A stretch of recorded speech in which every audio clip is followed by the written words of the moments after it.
Morte, morte, morte. Não, eu não tô falando daquele filme da A24 que todo mundo mentiu que achou legal, mas que na verdade não é grande coisa, não. Eu tô falando de The Sopranos, um seriado que tá repleto de momentos como esse.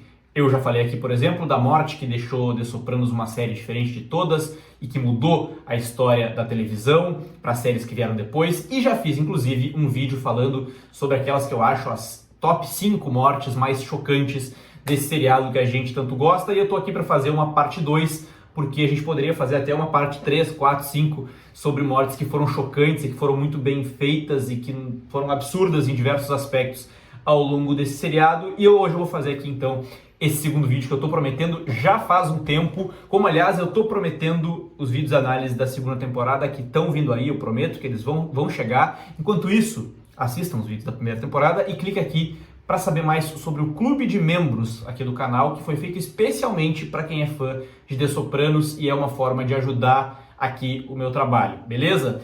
Sem mais delongas, vamos falar sobre as 5 mortes principais de The Sopranos, parte 2. E antes um recado importante, tá?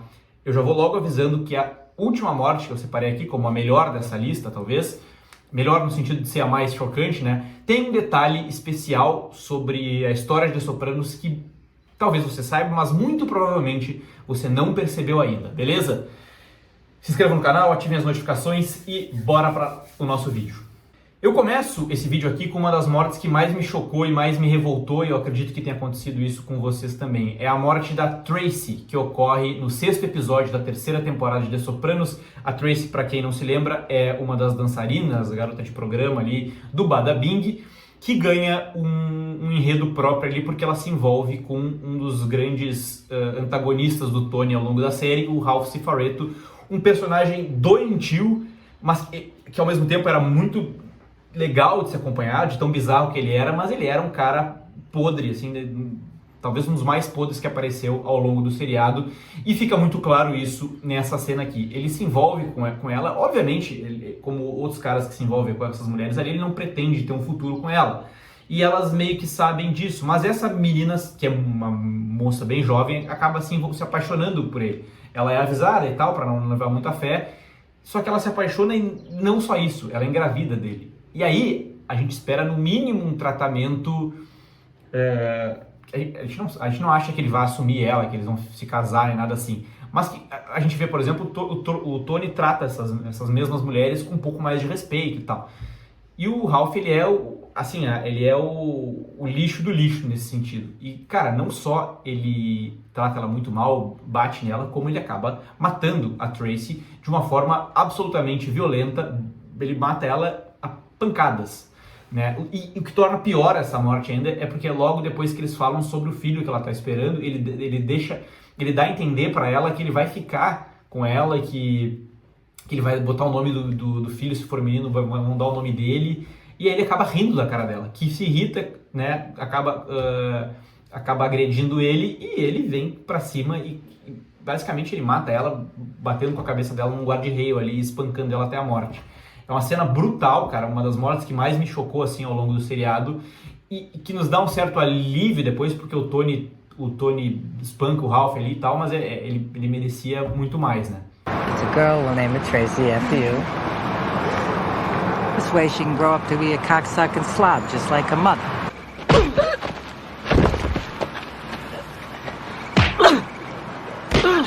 E por falar em Ralph Cifaretto, a segunda morte que eu separei aqui é a morte dele. A morte que acontece no 9º episódio da 4ª temporada de The Sopranos. E ele é morto pelo Tony Soprano. E a maneira como isso acontece, a gente pode meio que lavar a alma por todas as coisas ruins que ele fez, mas é muito louco pensar que a gota d'água pro Tony, não que isso não mereça também, tá? Mas a gota d'água pro Tony ir lá e acabar matando o Ralph é porque ele botou fogo no estábulo lá onde eles tinham a Pile Mine, né, aquela égua que o Tony era apaixonado, e a égua morreu praticamente queimada e teve que ser sacrificada depois, que é óbvio, é uma coisa brutal, e eu queria muito que ele fosse morto por isso também, mas a gente poderia pensar que teve várias coisas que ele fez antes disso, como matar a Tracy, que valeriam, né, ser morto ali pelo protagonista da série, e não aconteceu. Ele no máximo tomou umas porradas, e aqui não, que com relação a animais o Tony toca num lugar mais íntimo dele ali e ele não aguentou. Ele vai pra casa do Ralph, eles começam a falar sobre o assunto, o Ralph tenta falar que não teve nada a ver com a história. Só que o que é louco é que talvez, se o Ralph mantivesse a sua versão e baixasse a cabeça pro Tony, talvez o Tony saísse sem matar ele. Só que ele é um cara diferente dos outros subordinados do Tony e dos outros caras que estão abaixo na hierarquia. Ele responde, ele não tá nem aí. Ele chuta o balde, xinga o Tony, quando o Tony agride ele bate de volta. E é uma briga feia ali, usando utensílios de cozinha e tal, até que o Tony mata o Ralph, né, estrangulado. Então é uma morte, ela não é tão chocante quanto as outras, mas ela é um clímax ali da série, né? Uma coisa pela qual a gente esperava que fosse acontecer há algum tempo. E depois também tem toda a questão deles limpando a cena do crime e descobrindo a peruca do Ralph e tal, vão desmontando esse cara. Então é um assassinato dos caras mais doentios que passou pela série, e eu acho que ele vale a pena de ser mencionado aqui. Foi por causa da Pile Mine, que eu acho que merecia, né? Por causa disso ele merecia levar o fim que ele teve, só que ele fez coisas pra merecer antes, assim, né? Mas aconteceu nesse momento. What are you, a vegetarian? You eat beef and sausage by the fucking carload. I'll kill you.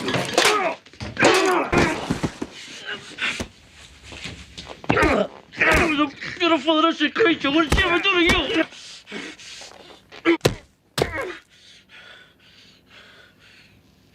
Antes disso, acontece uma outra morte envolvendo também o Ralph Cifaretto, né? Que é a morte do Jack April Jr.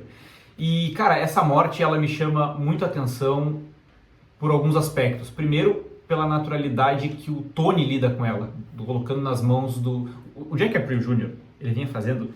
Ele talvez foi o cara que fez mais cagadas em The Sopranos, junto com o Christopher. Só que o Christopher é um cara que a gente acabava gostando. O Jack April Jr., ele...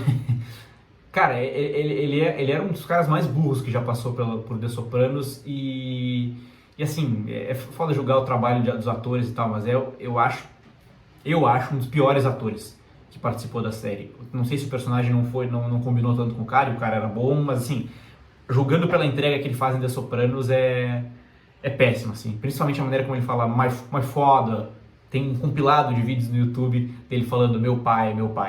Out of respect to my father. You know what my father was? Come on, what about my father? Enfim, a naturalidade com que o Tony lida com isso, passando a bola pro Ralph, e lembrando que o Jack era filho de um dos melhores amigos do Tony, né? Que era o Jack April, que foi o chefe, o acting boss antes do Junior e antes do Tony. E também a maneira como o próprio Ralph lida com isso, né? Porque ele é enteado dele, é um cara que se espelhava nele e tal. Então assim, cara, tem requintes de crueldade aí. E ele é morto de uma maneira muito assim, na rua, assim, né? Fica caído na rua ali como se fosse um desconhecido. Ele tá andando pela rua e o Vitus Patafori simplesmente vem por trás e puxa o gatilho e acaba com a vida do Jack April Jr. Assim, é uma morte bem chocante. Não a forma como ela é feita ali, até né? Porque ele fica jogado ali na neve e tal, né? De um jeito completamente largado, mas me chama muito a atenção a maneira como eles lidam, a maneira protocolar como eles lidam com esse assassinato.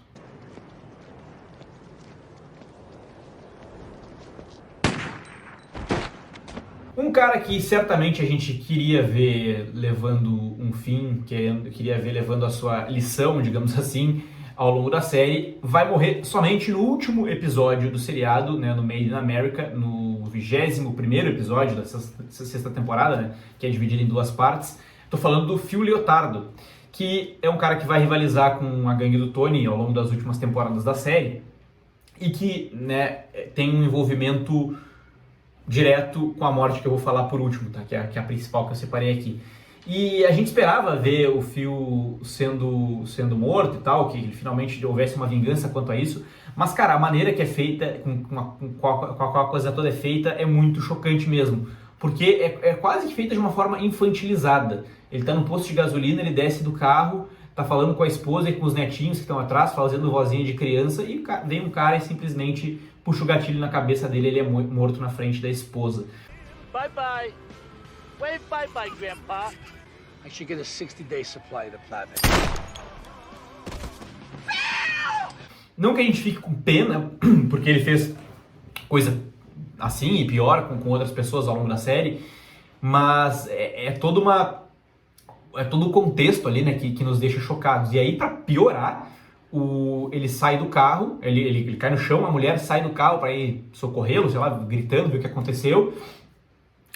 O carro começa a andar, ela não consegue tirar os netos de dentro do carro, que estão ali rindo, e o carro passa com a roda por cima da cabeça do Phil Leotardo.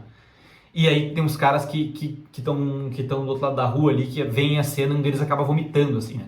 Porque é uma das cenas mais grotescas que a gente pode imaginar, assim. Então tem toda essa combinação de elementos bizarros aí na morte do Phil Leotardo.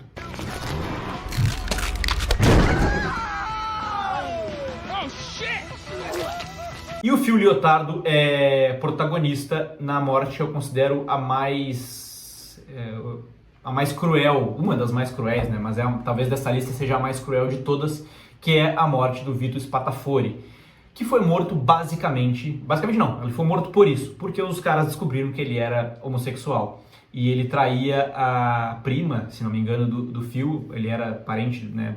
A mulher dele era parente do Phil Leotardo. E, assim, diga-se de passagem, nenhum deles aceita isso. A homofobia e o preconceito deles fica exposto totalmente quando eles descobrem que o Vito tem uma vida dupla ali, né? Que ele se relaciona com homens, sem que eles saibam. Todos eles ficam indignados e todos eles acham que ele tem que ser expulso. Para eles, todos é um absurdo. Porém, o Tony e os seus homens, na maior parte do tempo, lidam com um pouquinho mais de humanidade com relação à questão. O Tony, inclusive, está tentando achar uma maneira de o Vito não ser morto, né? E depois, inclusive, o Silvio mata o Dom, né? Quando ele zomba do Vito, depois do Vito ter sido morto, muito porque ele era um deles e tal. Mas assim, o preconceito deles também existe. Só que o do Phil e dos seus homens ali é o pior de todos, né? Ele acha que ele decide que ele tem que ser morto e ele é morto de uma maneira muito cruel, né? Eles esperam ele no quarto de um hotel e matam ele a pancadas. E depois eles ainda dizem que enfiaram o ferro ali, enfim, é uma coisa realmente bizarra, assim, e muito vil ali, né, muito forte, é uma das cenas de morte mais fortes.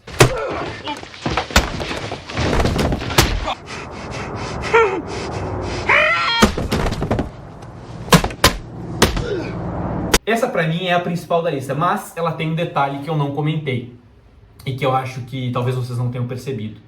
Eu já comentei isso num vídeo que eu lancei nas minhas redes sociais, um vídeo curtinho, me sigam no TikTok e no Instagram, @MassarioHenrique, que é o seguinte: vocês perceberam da onde o Phil tá saindo? Os homens surpreendem o Vito no quarto de hotel e olha da onde o Phil sai.